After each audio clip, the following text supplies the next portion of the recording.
ఆ, అందరికీ వందనాలండి. నా పేరు కాకర్ల పండన్న తణుకు. ఈరోజు మరొక ముఖ్యమైనటువంటి విషయాన్ని మనం ధ్యానం చేద్దాం. అదేంటంటే, నువ్వు యథార్థముగా జీవిస్తే, మన యొక్క అంశం ఏంటంటే, నువ్వు యథార్థముగా జీవిస్తే నీకేంటండి యూజ్ అని దాని అర్థం. మనం ధ్యానం చేద్దాం. కీర్తనల గ్రంథము 15వ అధ్యాయము, కీర్తనల గ్రంథము 15వ అధ్యాయము తీద్దామండి. బైబిల్ దగ్గరలో ఉన్న వాళ్ళందరూ అమ్మా బైబిల్ తీయాలి. ఎందుకు వచ్చారు మీరు ప్రార్థనకి? బైబిల్ తీయాలి కదా. బైబిల్ తీయండి. 15వ అధ్యాయము 2వ వచనం చూస్తున్నారు. అలాగా బైబిల్ ఓపెన్ చేయాలి, చదవాలి. చదివేవారు, చదవగలిగిన వారు సహాయం చేయాలి. 15వ అధ్యాయం 2వ వచనం, యథార్థమైన ప్రవర్తన కలిగి నీతిని ఏంటది? నీతిని అనుసరించి నడువుము. దేవునికి మహిమ కలుగును కాక. దేన్ని అనుసరించాలంట? నీతిని అనుసరించి నడవాలంట. అంతేగాని దారిని అనుసరించి కాదండి. ఏమండి, చిరంజీవినో ప్రభాస్నో అనుసరించి కాదు. ఎవరిని అనుసరించి నడవాలి? మనం నీతిని అనుసరించి నడవాలంట. లోకంలో ఒక నీతి ఉందండి, అదే నిజమైన నీతి, యేసుక్రీస్తు నీతి. దేవుడు అబ్రహాము యెహోవాను నమ్ముకొని అది అతనికి నీతిగా ఎంచబడినంట.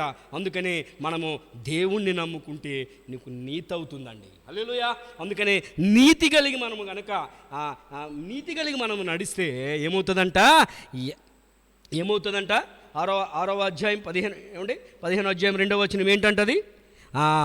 నీతికి అనుసరించి నడుము అంటుంది అనమాట.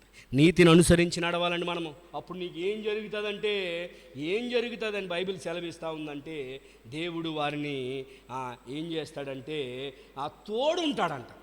యథార్థముగా నువ్వు ఉంటే దేవుడు నీకు తోడుంటాడంటండి. 3వ అధ్యాయము 32వ వచనంలో సెలవిస్తుంది. సామెతల గ్రంథము 3వ అధ్యాయము 32వ వచనం. సామెతల గ్రంథము 3వ అధ్యాయము 32వ వచనం చూస్తే, 32వ వచనం, యథార్థవంతులకు ఆయన తోడుగా ఉంటాడంటండి. ఏమండి, నువ్వు అనుకోవచ్చు, ఏమండి యథార్థంగా మాట్లాడితే నన్ను అందరూ తిడతారని అనుకోవచ్చు. ఎవరు తిట్టినా కానీ దేవుడు నీకు తోడున్నాడండి. హల్లెలూయా. దేవుడు మీ అందరికీ తోడున్నాడు. యథార్థంగా ప్రవర్తిస్తే ఆయన నీకు తోడుంటాడంట. ఇంకా యథార్థంగా జరిగితే నీకేం జరుగుతుందంటే, సామెతల గ్రంథం 2వ అధ్యాయము 7వ వచనంలో ఉంటుందండి. ఏమని? యథార్థవంతులను వర్ధిల్లజేయును. ఎవరినే? యథార్థవంతులను వర్ధిల్లజేయును. దేవునికి మహిమ కలుగును గాక. నువ్వు యథార్థత కలిగి ఉంటే, ఉన్నది ఉన్నట్లుగా మాట్లాడే స్వభావాన్ని నువ్వు కలిగి ఉంటే, దేవుడు ఏం చేస్తాడంటే నీకు తోడుంటాడండి. నిన్ను వర్ధిల్లజేస్తూ ఉంటాడు.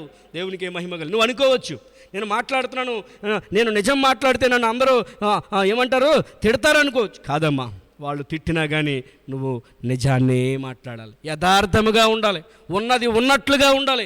అప్పుడు దేవుడు నీకు తోడుంటాడు, నిన్ను వర్ధిల్ల చేస్తాడు. కీర్తనల గ్రంథం 112వ అధ్యాయం 4వ వచనంలో ఉంటుంది, వెలుగు కలుగుతూ ఉందంట. యోబు గ్రంథం 8వ అధ్యాయం 20వ వచనంలో ఉంటుంది, త్రోసివేయుడంట యథార్థవంతులని. సామెతల గ్రంథం 14వ అధ్యాయం 11వ వచనంలో ఉంటుంది, వారి గుడారము వర్ధిల్లునంటుంది. నీతిమంతుల గుడారాలలో అని చక్కని పాట ఉంటుందండి. వర్ధిల్లుతారంట మనం అందరం. అందుకని మనం అందరం కూడా నీతిని అనుసరించి యథార్థముగా ఉందాం, వర్ధిల్లే వారి జాబితాలో ఉందాం. దేవుడు నీ కుటుంబాలను, నా కుటుంబాలను వర్ధిల్ల చేయాలంటే యథార్థ ప్రవర్తన కలిగి ఉందాం. యేసుక్రీస్తును పోలి నడుచుకుంటాను నువ్వు నేను యథార్థముగా ఉందాం, వర్ధిల్లే వారి జాబితాలో ఉందాం. దేవుడు మన కుటుంబాలను దీవించునుగాక.